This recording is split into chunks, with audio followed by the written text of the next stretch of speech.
Goodness me, the tribal court, hey? That's a thing that happened, didn't it? Wow, what a segment. Hello, I'm back on Saturdays. That's crazy. What day is it, Sat? It is Saturday. It's Saturday. Yeah. No. You're saying it wrong. It's Saturday. Saturday. We're saying the same thing. If we're not. It's not tomatoes or tomatoes. It's Saturday. Two complete different days. Saturday is the days I'm on. Saturday is the days that I'm not on. It's Saturday. We're talking about SmackDown. Hello, welcome to the WrestleTalk Podcast review. I'm your Jam That Champion, Pete Quinnell. I'm joined by Sat E Nyangi. The E stands for... Equestrian. I'm joined by Sat E Horse for this show today. Tempest is in Canada. So I am covering for him, and we're talking about SmackDown today. If it's your first time here, by some chance, then please do subscribe to the channel, like the video, etc. We do reviews of these shows, and we have reviews of Raw and Dynamite and Collision and all sorts. So, hello. What we want to talk about today, Sat, is the Tribal Court, because this was the through line of SmackDown. Really, the only thing that mattered on SmackDown, which we'll talk more about later, was the bloodline. Obviously, the fallout from Money in the Bank. Yes. And obviously, Jey Uso pinned Roman at that show, and they announced ahead of time that this was going to be the trial of Roman Reigns as a mirror to the trial of Sami Zayn that they had before, which began with the Usos coming out and saying, "We the ones," etc. Now we're now in your city, which. First off, very minor criticism to start with. Okay. They didn't set up the ring like they did for the trial of Sami Zayn. They didn't have the table in the middle. There wasn't any kind of like the pomp and circumstance. It felt like very much last minute. an in-ring segment, you know, much like any other, which immediately kind of put on the back foot when I'm comparing it against the trial of Sami Zayn, which is one of my favorite wrestling segments ever. So it instantly kind of like a -1 from that. But regardless, Usos come out and say, we're the Usos, and we're pretty cool, and we beat Roman Reigns, and we're awesome. Paul Heyman and Solo Sikoa come out. Paul Heyman interrupts and says, you know, I'm still the thing for the Tribal Chief. You guys are not the Tribal Chief. Roman Reigns is still the best. Yeah. You guys need to show him respect, etc. And the Usos tell him to shut up. And Paul Heyman says, there's only one man in WWE who can tell me to stop talking. And Solo Sikoa immediately puts his hand on top of Paul Heyman's microphone and then just throws it out the ring. Wasn't that not interesting, that part? I'm a big fan of that. Because I love how... I don't think they've said a single word about... Aside from the Usos saying that they wanted Solo Sikoa to be the next Tribal Chief, they haven't had any interaction between Solo and Roman with words that indicates that Solo's looking to take Roman's place as the Tribal Chief. They've done it all through visual storytelling. They had a bit in the Money in the Bank match where Roman was despondent after, I think, Jimmy kicked out of a bunch of stuff, and Solo started ordering Roman around, and Roman was like, oh yeah, you're right, and then started following orders. That was amazing. There's also the part when Solo looked at him incredulously. Yeah. He squinted closely like, this is the guy I'm protecting? Yeah. Okay. Who the hell is this guy? The mystique was gone for him. But I think now he's just going through the motions now. Not some sort of leader. Not like I am. Nah. So, and then in this one here, you know, he's controlling Paul Heyman, throws the mic out the ring. Very good, like little tease for what was coming later as well. After he throws the microphone out for Paul Heyman, Roman Reigns comes out. Ad break. Then we come back, and Roman does his usual spiel, you know, acknowledge me, etc. And says, I can't believe you guys are putting me on trial. Last time I checked, I'm still the Tribal Chief. Yes. Who do you think has the authority to put me on trial? And the crowd start going, Solo. Everyone's getting on board with this. And the Usos say, you're not going to do this to us. You're not going to manipulate us like you have every time before. We've even got a video package to prove how much of a dick you've been. Exhibit A, which came up with Exhibit A, and I'm like, great, this is just like the trial of Sami Zayn. This is what I wanted. And it's a video package from basically the entire tenure of the Bloodline, and Roman Reigns manipulating and abusing Jey, Jimmy, Solo, and even Heyman. Like, everybody involved in the Bloodline. And I thought it was really nice revisiting some of the old lines that I'd forgotten about. Like, one of my favorite ones was just like, isn't that right, Jimmy? And Jey goes, well, I'm Jey. And Roman goes, does it really matter? Like, this is such a good line. I forgot how good that was. So after this video package of Roman being shown to be a dick, I thought from this point onwards, Roman's acting was absolutely sublime. like him like refusing to acknowledge this evidence and just being like, he looked so confused and was just shaking his head. He's like, no, that's not who I am. No, that isn't me. And the crowd was like, yes, it is. And he's like, no, that isn't me. And then they started chanting bull S at him back. And he's like, how can it be? Like, this isn't what I wanted to be. This is what I was forced to be. This is what I needed to be for the family. Look, I was a main eventer before the bloodline. That was good. I don't need the bloodline. The bloodline needs me. I did this for Jay. I did this for Jimmy. I did this for Solo. I've got 5 kids at home. Do you really think I wanted to add all of your kids as well? That was a good line as well. It's so like, in his mind, you can see how he's justified in the way he thinks. And just saying like, I didn't need this position. I did this for the family. I did this to represent our family better. I didn't need this for me. I needed this for all of you. And after a while, he just says, this is what it's all about, huh? And he's wearing the lei that the tribal chief wears. And he says, if this is what this is all about, I'm done. I don't want to do it anymore. And he takes his belt off, throws it to the side, goes to Jay, takes off the lei, puts the lei on Jey Uso, and then kneels down in front of him crying. Huge moment. Tears pouring down his face. Yeah. The crowd deservedly chant, Holy S, at that moment. Holy Sharon. Holy Sharon. Holy Sharon. That was a Holy Sharon moment. That was a Holy Sharon moment right there. And well deserved, I think, for that moment. But of course, it's Roman Reigns. Of course, he's lying. Whether to himself or to others, who knows? But he is lying in some form. Low blow to Jey Uso. I love this sell from Jay, just from a logistics standpoint. Like he got shot. Well, yeah, that. And also, he bent over and the lei fell off of him as he was selling the low blow. I'm like, well done. That's just good selling right there. Then Jimmy started attacking Reigns. Solo got involved. Samoan spike to Jimmy. And then Solo standing there, looking down at the lei on the floor. It's in the middle of the ring. And he picks it up. And he just looks at it. You know, the power. That's what I think the whole. Yeah. You look at it. And then Roman. Just looking at the lei. And Roman comes in, just like holding his hand out, expecting Solo to give it back. And Solo's just staring at him, like not giving it back. Very slowly moving it towards Roman. But before he can give it back, Jey Uso comes in and starts attacking him again. Or not give it back.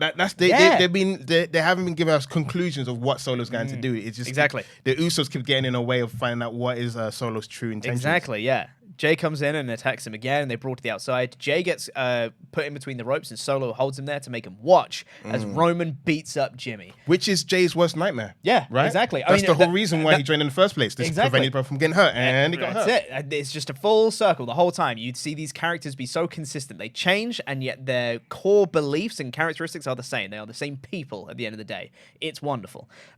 Jimmy gets beaten up a lot. This is my only other minor criticism from this. 2 minor criticisms from this is one. I think the brawl was a bit long and a bit slow. I was watching. I was like, it's like 30-something minutes. Yeah, it was a bit long and a bit slow. Like I think all the spots were good. The time between the spots took quite a long time to get to where they needed to get. And the only other bit was I thought the beatdown peaked with Roman repeatedly bashing Jimmy's head in with the title belt. Yeah. And then he carried on afterwards. It was like, you missed overkill. You missed the climax of the beatdown. But beats him up with the title belt, hits him with the steel steps, and Solo does a splash through the commentary table, which was a spot that he missed at Money in the Bank, which was quite nice for him to get that. And Jimmy was stretchered out. Jay joins him in the ambulance, and that is the end of the Tribal Court segment. And a cameo appearance by LWO. Lol. Yeah. And also Jason Jordan came out to try and break up the thing. What's your thoughts of the Tribal Court overall, Sat? Overall, I felt like it was well performed by everyone involved. Roman Reigns, he must have saw social media because someone on Twitter was posting videos when Roman Reigns lost at Money in the Bank. He was outside doing a tantrum. Yeah. Some people were praising the acting, and others goes, that's community theater. It doesn't deserve any award, blah, blah. So Roman's like, bet. That's what they say in America. Bet. He goes, I'll show you guys what my acting capabilities are. And he acted the heck out of that scene. It was emotional. It comes to a point where they always say a great villain Because not the mustache twirling villain. I'm going to do evil things because I'm evil. The best villains are the ones that believe in their own BS, that believe that they're the good people. They're the hero in the story. He said it. He's like, I main event in WrestleManias. You guys used to, jerk the curtains, not doing anything in terms of WrestleMania, in terms of being on the show. So in Roman's mind, he elevated everyone involved. There is elements of truth of that. Because Jey Uso before that is one of the twins. In fact, he was almost like the Jannetty of the Usos, because Jimmy was with Naomi, the total divas. He was much more bulkier. He seemed like to be the leader of the team, and Jey was Jey. But when Jimmy was gone, Jey became main event Jey Uso. You knew who he was, his motivation. He had more time on the microphone. In fact, he became more comfortable on the microphone and developed his own style, because Jimmy and Jey now talk a bit different, because Jey is more hyped up on the mic and Jimmy's more smooth with it. Jey finally got to find his own identity through that. But what I liked in the segment, I feel like each of the guys stated their motivations.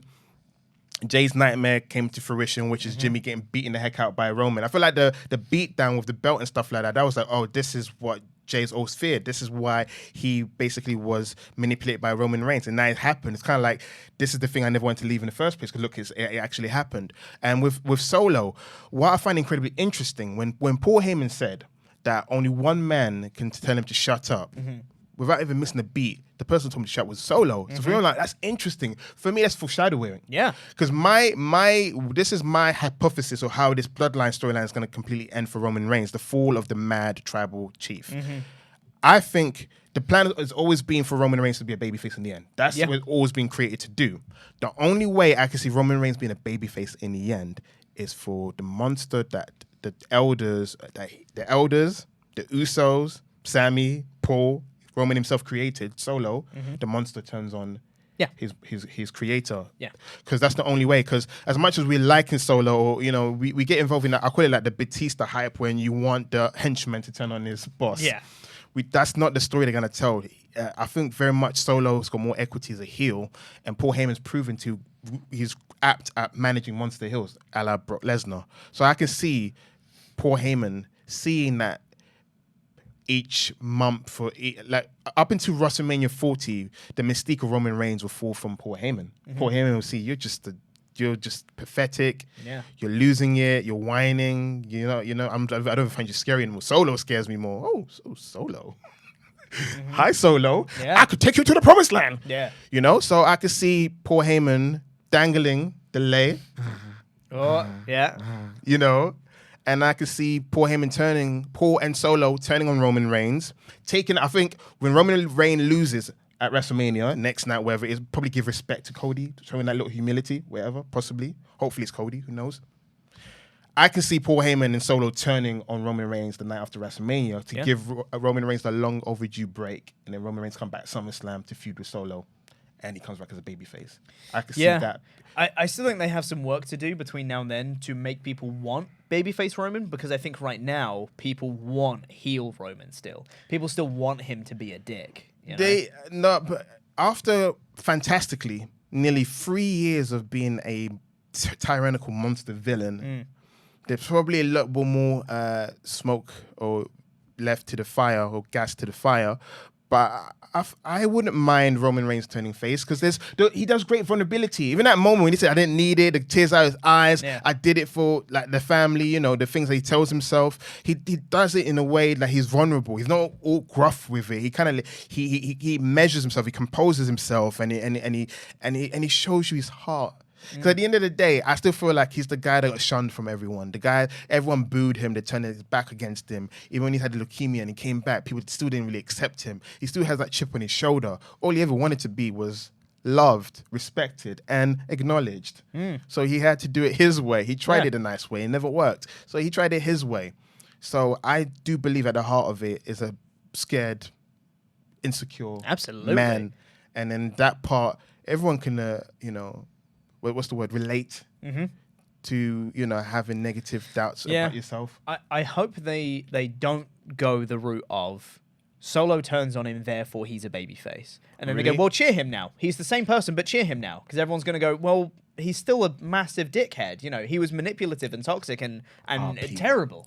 Pete, let me talk you through this. As a wrestling fan of close to 30 years, Shawn Michaels, the night before, faced Diesel, was a massive bell to the end. Yep. And then his monster bodyguard turned him the next night. he accepted it. Yeah, I know. His best friend came to save him. The Usos have to come out and stretch him. I think it's slightly different because we've seen the lengths that Roman goes and the fake outs that he's done where he's like, oh, I'm vulnerable. And I'm sad. Just kidding. You know, I think if he actually goes vulnerable and sad, people are going to be like, all right, boy who cried wolf. No way this is real. They've got some work to do to make us believe that he's actually good now, you know? What if he goes, I don't care if you believe. He got revenge. It'll give him some edge. I think tweener, I guess, let's make him a tweener when he comes back. Then he can be a full-fledged face when he starts shaking hands with people again. Sure. But yeah, what to surmise everything, it was a great segment. Please watch it. Set up a lot. There's only one exhibit A. That's why I think you're about to say there was no exhibit B, which you like. You wanted that. It's like I wanted... In trying to Sami Zayn, it's like, look at all of the things in this story, and here's all the different pieces, and how they link together. And this one was, Roman's been a dick. And that's all. I think, and in a lot of ways, that was their point. It's like, there is no rebuttal. He is that guy. They can get Paul, look at it, the moment, blah, blah. Yeah. There's few and far between. And then ones when Paul Heyman was putting the clips together, oh gosh, this ain't gonna work. Oh gosh, this ain't gonna work. But yeah, it was good. It wasn't as great as the trial of Sami Zayn, but I like they put the set pieces. That's like a 5-star segment. Like, it's so hard to even compare it. But again, Solo. You gotta watch for that guy. He's getting addicted to the power, and like someone said, the elders sent him. And then it's always been a massive critique from me and Tempest is we've never seen the family. It would have been even better if you had a family there, because it's like they've missed moments. It's like this would be a great time to bring in the whole entire family, because they mentioned them. We've seen them once, which was Hell in a Cell, Arthur and Sika. That's the only time. But them acknowledging Roman added to that segment. Yeah, and it's a shame we haven't seen him since. I think he wouldn't be the tribal chief if they didn't. You know, it's them accepting him and giving him the lay. They'll go, oh, because up until then, it was a case of like Roman's making it up. Does the family really agree? The family did. Totally. I was like, oh, right, okay, no, he's the tribal chief now. I felt sorry for Jay that time. I was like, your whole family. What's going on here? Yeah, we needed more of that. But yeah, to wrap it up, good segment. We need a family one day. I want that segment. It would have helped. Rikishi there, and then you got Alpha and Sika there, and then you got Samu there, who's been in it for a while. Maybe even what's his name? The one that was in Legacy and flopped. Manu's there as well. See, I think if they do end up putting Solo as the new tribal chief, having the rest of the family for that bit where Solo turns on Roman and they give Solo the lay kind of thing, that will be like the big, like, here we go. That's the time to bring him in kind of thing for that. Well, I hope so. If it doesn't happen, missed opportunity, man. Absolutely, yeah. There was one other bit, which I guess we should talk about briefly, at the end of this show, because I thought, cool, what a week. Great stuff for the Bloodline story. Excited to see what happens next week. And then what they did was next week's segment, but at the end of this show, for some reason, because Jay went off to hospital with Jimmy. During another match, they were like, breaking news, Jey Uso's back, by the way, guys. It's like, why? He should be with Jim. Jimmy's not okay. He should still be with... Whatever. He then comes in, and then Paul Heyman backstage says to Roman Reigns, Jey Uso's back, and he's looking for you. And Roman Reigns goes, I'll be in the ring. I was like, okay. Reigns comes out, and he's like, hey, Madison Square Garden, acknowledge me. It's like, you did this earlier. This is next week's segment. You're just doing now. What's happening? Jay then comes out through the crowd and attacks Solo, and then attacks Solo again, but with a chair, and gets in a couple of hits on Roman Reigns, but Reigns gets away. And then he says, he calls himself, he's the judge, jury, and executioner, and he wants a one-on-one match with Roman Reigns, and you better accept, etc. I'm sure that could have been next week's segment. It feels like it was a weird inclusion for this week. Come on, Pete. There's two things. Number one, back in the Attitude Era that everyone, reveres, they used to do segments like this all in the same show. Austin gets arrested. Austin comes out the same evening. You see everyone. Not this guy. Some people. Yes, most people. Most people. I meant most people, not everyone. Yeah. Most people. I'm sorry, Pete. That was offensive. Most people, like myself. Yeah. That used to be a thing. But, but also, in modern day speak, this is Roman Reigns we're talking about. Is he going to be here next week? I don't know. Okay. Here's what I took away from this. This is not a bad segment at all. I thought this was a good segment. I quite liked it. I'm curious now what else they've got planned. They haven't got anything because if they've got stuff planned between now and SummerSlam, great. If next week it's like Jey Uso cuts a promo in the ring saying, I'm going to beat Roman Reigns, and Roman's not there, like, you have to get him back for this next week. If this is going to be the build to SummerSlam, Roman should be there. Do you know what the build is? It's gonna be heartbreaking. It's Solo versus Jay Uso every single week until SummerSlam. Oh God, some iteration of that. Oh God, disqualification, no. Rematch, street fight, don't rematch. Do it. Yeah, no, that's don't do it. Hey, I'm done. That's me. If I wasn't writing stuff, I'd be like, there you go, guys. Bare minimum. I know you like that, Vince. Oh, that's great, Sharon. Great Sharon. Goodness me. Good Sharon. That's some good Sharon right there. Yeah, that's some good Sharon right there. Yeah, I'm just curious why they did it here, because it did feel very tacked on to this show. But I liked how it felt weird to me. I understand why you say that, but it also bookended the show in a great way. It kind of like made you think it's a full circle moment. Sure. If you're watching a one-off TV show, you're like, yeah, I got my payoff. I can go home. But like you're saying, you're like, it's not a one-off. There's weeks. So we have to trust the process and the system. And what's the word that the kids say? Let it play out? Let it play out. Yeah. Yeah, that's the one, yeah. Yeah, like I say, it was a good segment. I enjoyed it. It just felt weird. I think it was because it was just like, Jay's gone to hospital, Jimmy's been written off. All right, cool. That's the end of that week then, because Jay's obviously not coming back. It's like, Jay's back, and Roman's going back to the ring for some reason. And then Jay's here, and then he challenges to a match. It's like, he could have done that earlier, and or next week. Or another. Why do we need this whole segment for Jay to challenge him to a match? You know what I mean? Question. All right, let's just say the show ended with Edge winning his match that we're going to talk about later. No, I'm not saying that should have been the main event. No, but what if that was? How would you have felt about the show then? Bad. Really? Yeah, that wouldn't have been a very good end. I don't think it would have been very good. I'm not saying that this is the worst worst finish or anything. I'm just saying it was a weird inclusion in the show. But whatever. That's what I think anyway.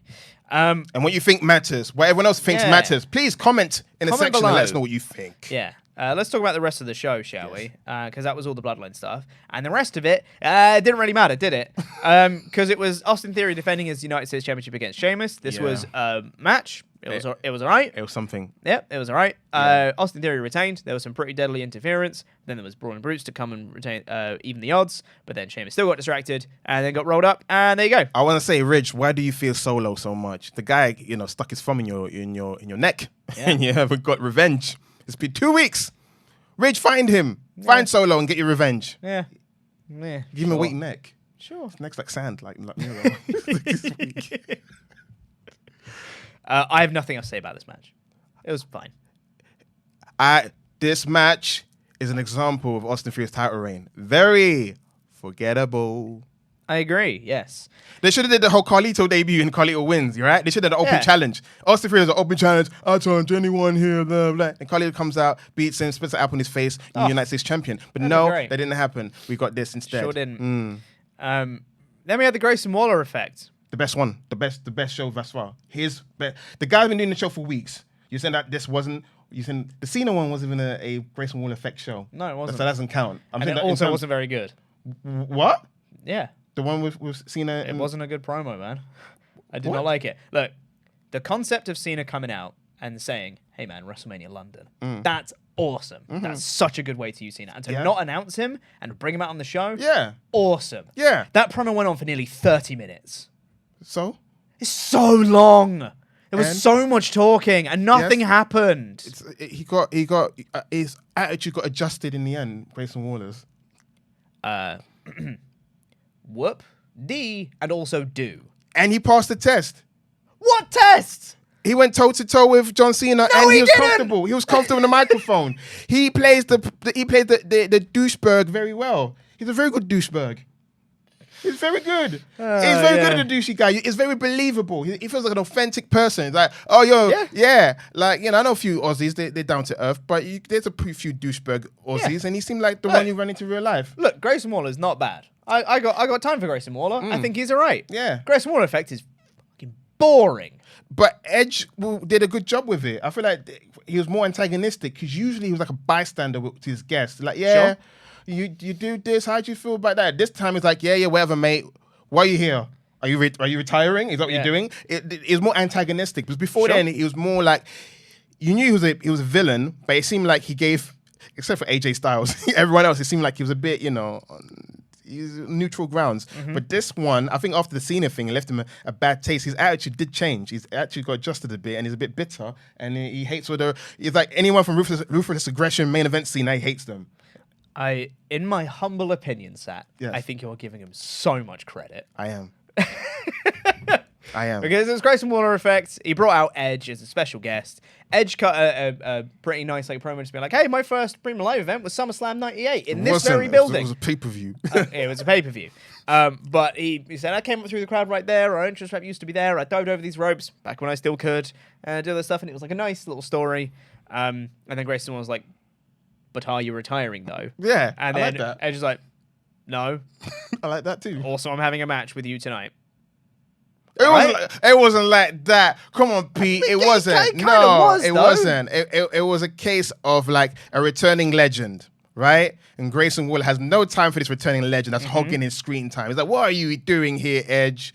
You know, I know you broke your neck before, but you're here to retire. But he's the guest on Grayson Waller's talk show. Exactly. And they're hyping it up like, the biggest name on the Grayson Waller effect thus far, which And is it's- what it's Grayson true. Waller would want then. Hall of Famer. So why is he not want him there? Because he should want him there. It's helping his show.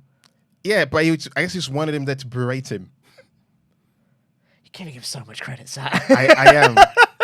It's the Grayson Waller effect. What can I say? I'm affected by that. Yeah, Yes. you are affected by the Grayson Waller effect. I am. Edge set up a match for the two later on in the night. Again, like, it was totally bog standard fine, is what I would say. It was a match. A well match. Oh, I meant the promo, sorry. Oh. Bog standard fine. Oh, yeah. Listen. Grayson Waller effect. But it was my favorite one because all the other Grayson Waller effects, I felt it was a bit anticlimactic, most of them. The Charlotte one being the worst one. Yeah, you know what? This was bang average mediocre. An improvement. Well done. It was the best one, guys. You go out of your way and watch it. And then Grayson Waller had his first match at Madison Square Garden. Who can say that your debut match with a Hall of Fame in Madison Square Garden? They think highly of him. The Rocket Yeah, they do. is going to get strapped to that Aussie. But they need to work on his nicknames. It's all whack. Mike Rome, you undersell how great he is. Yeah, sure. But before that match, though, we also had AJ Styles versus Karrion Kross, which ended in about a minute, and AJ Styles won. If you're planning to like use the loo or make yourself a nice sandwich to enjoy the match, don't do it, or at least pause, because this match was over before it even began. Yeah. You would not be back in time. Woof is what I say to that. Sucks to be Karrion Kross, I suppose. This is the issue. I spoke to Pete about this, okay? I guess there's some people that don't like Karrion Kross. I like the idea of Karrion Kross. I like the idea of Karrion Kross. I'm gonna be honest. I think is like I like Killer Kross because I know who Killer Kross is.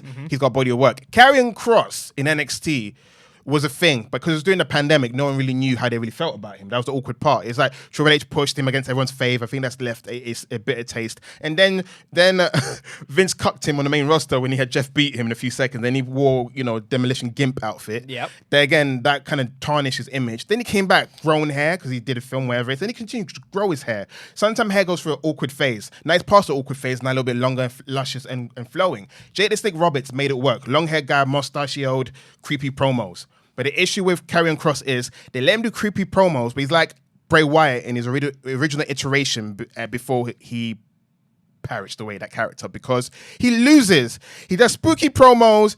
Here's a tarot card. It could be Nakamura. It could be Rey Mysterio. It could be Drew McIntyre. It could be AJ Styles. And he loses. So fans are conditioned to think this guy is delusional. He's going to card promo, because the thing is, they'll make this feud even better is if Karrion doesn't give up. Karrion now next goes for AJ's kids and his wife. Then that storyline becomes interesting. Everything with Karrion Kross so far has been surface level. They can sink their teeth into it. If he's this maniacal individual, let him go after AJ's family. TikTok. And then AJ opens the door. What the hell? And he picks up. There's an hourglass there. He'll be like, Wendy, did you put that here? He'll be like, you know what I'm saying? There's so many things they can do. And then Wendy's at work, and then she got a tarot card in her desk. There's so many things she can do. Yeah, it sounds jammy, but it's more than what they're giving him right now. And then everyone's like, he's talking out his behind.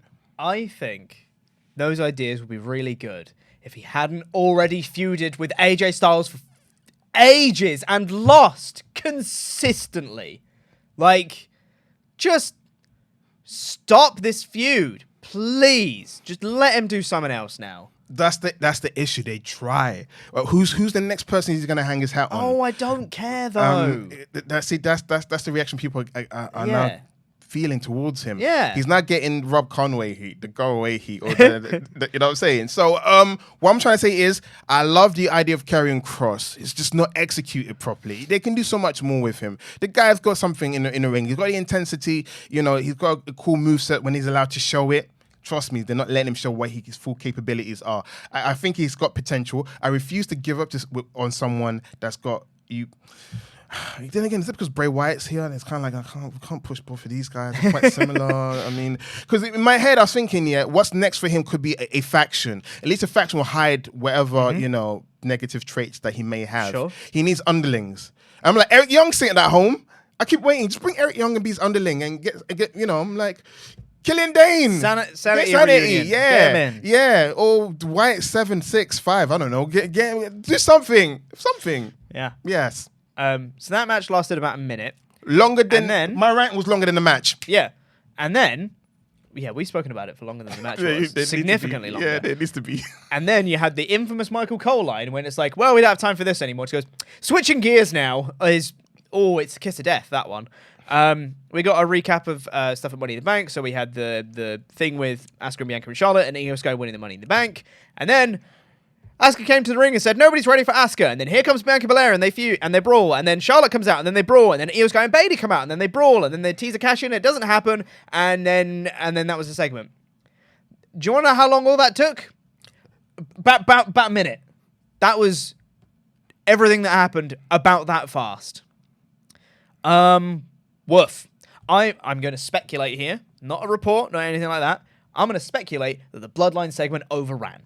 So then they were like, oh, we need to cut back on some time. AJ, Karrion, all the match time has been cut for you. Women, all the time has been cut for you for this promo. No women wrestled? Yeah. Oh, yeah. Yeah. Oh. So, like, it just feels like they just cut a bunch of stuff because speculation, the Bloodline initial segment overran. That would be my thought. A couple of interesting bits here. Nope, just the one interesting bit here. Sorry.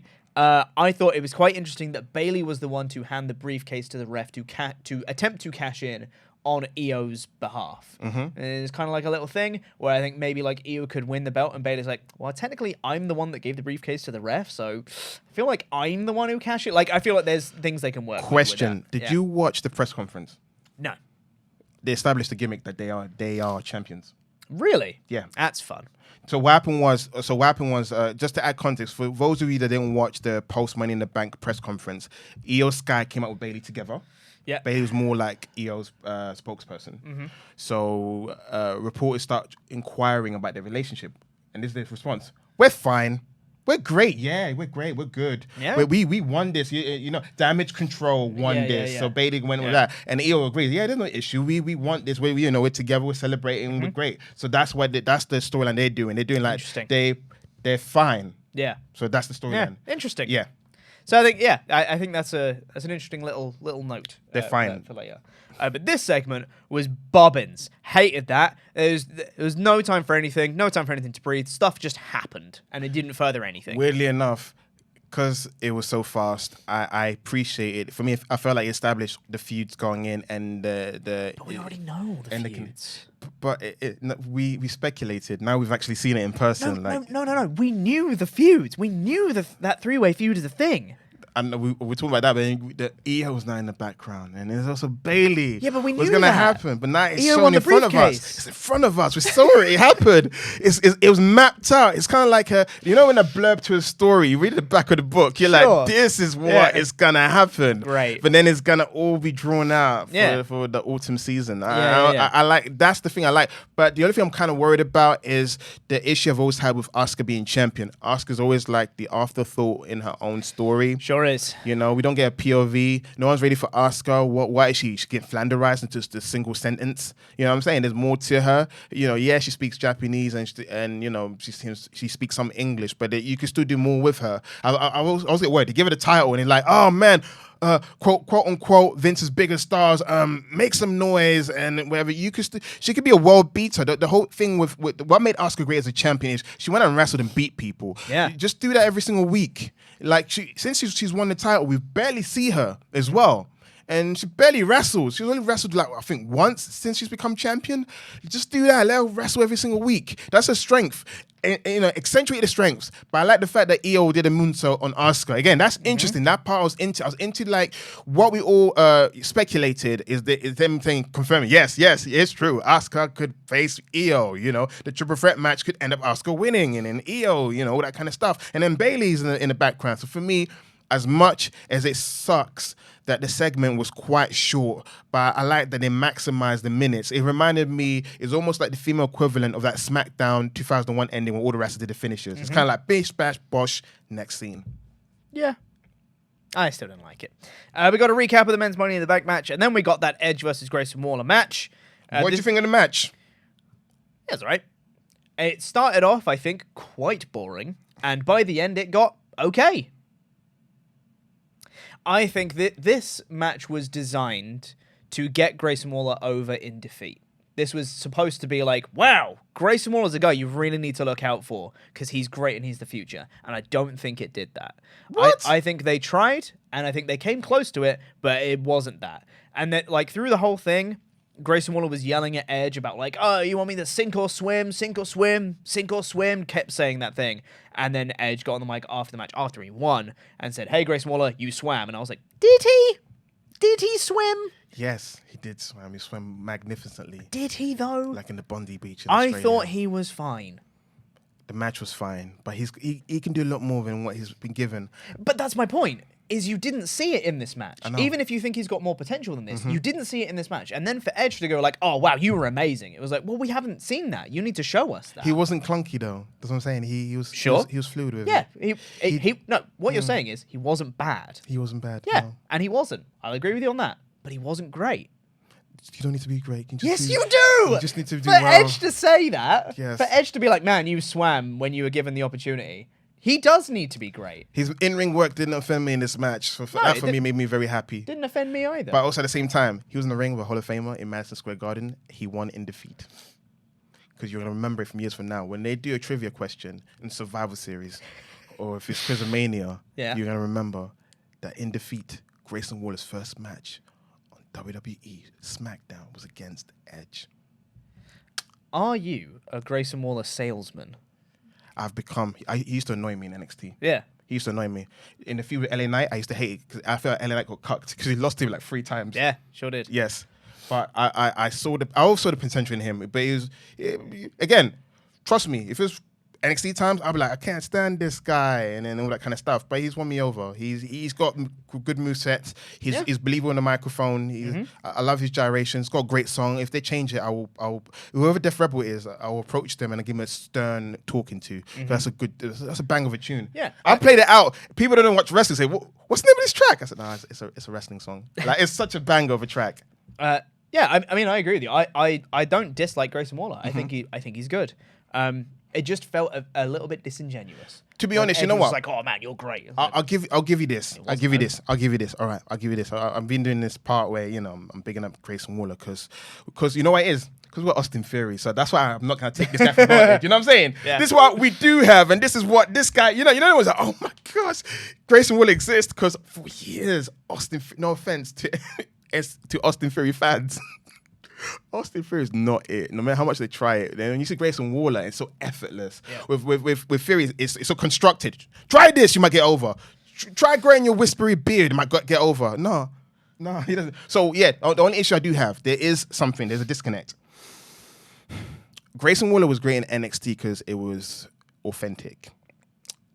I have noticed, even with the Grayson Waller Effect show, it's not the same as the Grayson Waller Effect show on SmackDown. Even the energy is a bit different. You can tell that there's more people telling him how to be. Yeah, for sure. That I do believe. Because if you watch the NXT stuff, the charisma is there on the main roster, but you can also almost feel like it is disingenuous at times. It's like they're kind of like puppet string. Oh, try this, try that. Even like sink or swim. The guy is very natural in his verbiage and his delivery. I feel like the material they're giving him is not showing the best of what he can do. Yeah, I mean, Edge even referenced that in the Grayson Waller Effect promo when he said, like, hey, last week you were facing off against John Cena in London. Now you're in the ring against the Hall of Famer. Someone clearly likes you. And that was like wait, so it was a weird like fourth wall break moment for me where I was like, wait, what? It kind of threw me through a loop for a second. But he's basically referencing like, well, some people like you in the back. Let's see if you're up to scratch, kind of thing. And like, it wasn't bad. Like, some people absolutely could have done worse in this position. Absolutely. And I used to hate the rolling stunner because his setup is he has to go outside to say it out, but they still know. annoy me. But now I just find it endearing and funny. I don't. It's funny. It's still bad. Hey, listen, him and Hangman one day have to have a match against each other, and they both have to go set up their finisher. Hey, Hangman's is much easier because it's only on the apron rather than completely on the floor on the outside. See, he's a grafter. Yeah, that must be it. Wall is a grafter. He goes outside, he rolls into the ring just to make it. Is that extra and momentum? Then gets speared. Is that extra? Yeah, he got speared, but next time you'll get him. Yeah, we'll get him next time. Mission failed. We'll get him next time. Yeah, like I said, this was almost very good and making Waller look good. That was my thought of the match. It was almost very good. The propaganda's there. They're going to say it's great, so we're going to acknowledge that, yeah, it's quote-unquote great. Yeah, exactly, yeah. And then we had the final bit of the show with Jey Uso coming back and all that stuff that we've already spoken about. I thought this was a weird show in terms of pacing. I'm with you. In terms of, like, opening segment was super long, and then rush, and then, here's the final segment. Bloodline stuff was great. Everything else, felt very unimportant overall. Again, I want to ask, how many matches were on that show? I feel like, was it 3? 3. And one of them was AJ Styles and Karrion Kross. Did AJ have a long minutes? No. I know, it's weird. That's the thing. In terms of segments, if you do guys decide to watch SmackDown based on this review, watch it for the segments and watch it for Edge and Grayson Waller, because a lot of you have never seen Grayson Waller wrestle if you don't watch NXT. Sure. So watch it for that mystique, kind of like, oh, what is he like in the ring? What's his moveset like? What's his gear like? Even though it's on his video package. Yeah, so watch it for that and watch it for the bloodline stuff, and also watch it for the women's stuff because it's so quick you can go through that. Sure. Yeah. You've got to spare a minute, might as well. Yeah. What would you grade it? Because Tempest likes to grade. I gave this a low 4 out of 5 because as much as I didn't like a lot of this stuff, I thought the Tribal Court stuff was incredible and therefore elevates it up. Bloody heck, I was going to give it 3 out of 5 because I said the bloodline stuff's the only reason why it gets a 3 in the first place. Yeah. But that's why I said a low 4. No. Listen, you explained it really well. You eloquated very, very, very, very, very well. But I was going to say that watching the show, like you, I felt like there was a dip in quality, especially with how the show started. So you're amped up and hyped, and then it just fell off a cliff a little bit. It goes, here's everything else. Yeah, we don't really care about. So, but guys, still watch it. I mean, it's SmackDown at the end of the day in Madison Square Garden, and then reactions to most of the things were... Crowd were great. Yeah. Crowd were great on the show. I'll say that much. It's Madison Square Garden. They tend to be very vocal. Tend to be very, very good.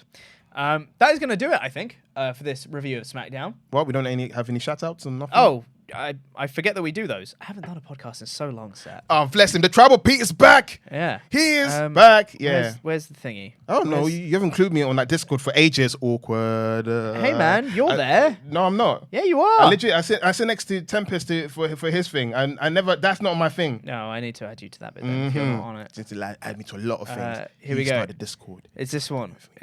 Okay. Yeah. So before we go...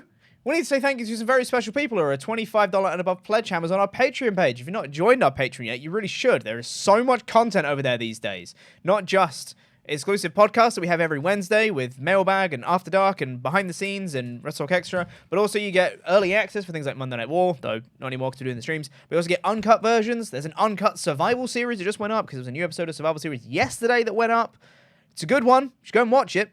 And go check out the uncut version on Patreon as well, and a bunch of other stuff too. You get like 1 month's early access for How Adam Would Book. It's really good. So many perks over there. And if you pledge at the $25 or above tier, you get your own custom wrestling nickname, and it gets read on a show much like this one. So thank you to the Shrock Master, Austin Shrock. I'm afraid he's got some bad news. It's bad news, Bob the Ninja Goldfish. Shawn Michaels' biggest fan, Brett Guy. The Equal Warrior, Brian. The Medieval Monster, Callum Mace. Chris Hellfire Brimstone. Infinite Crisis, Chris Jenkins. Chris the Cypriot Sensation, Petrio. The Turtle-Necked Tyrant, Christian Cooper. All-Star Chuck Turner. Cody, the Terminator Moody. The Mayor of Painesville. I love you, Dan. Mwah, that's for you. Dan. There you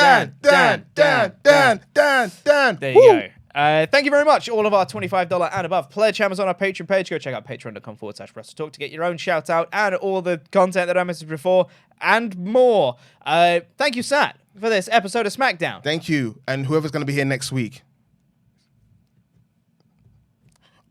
Join us again next week. We're figuring it out. It's like guest host.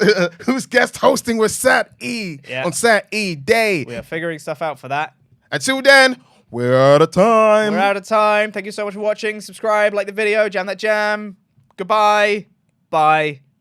Bye.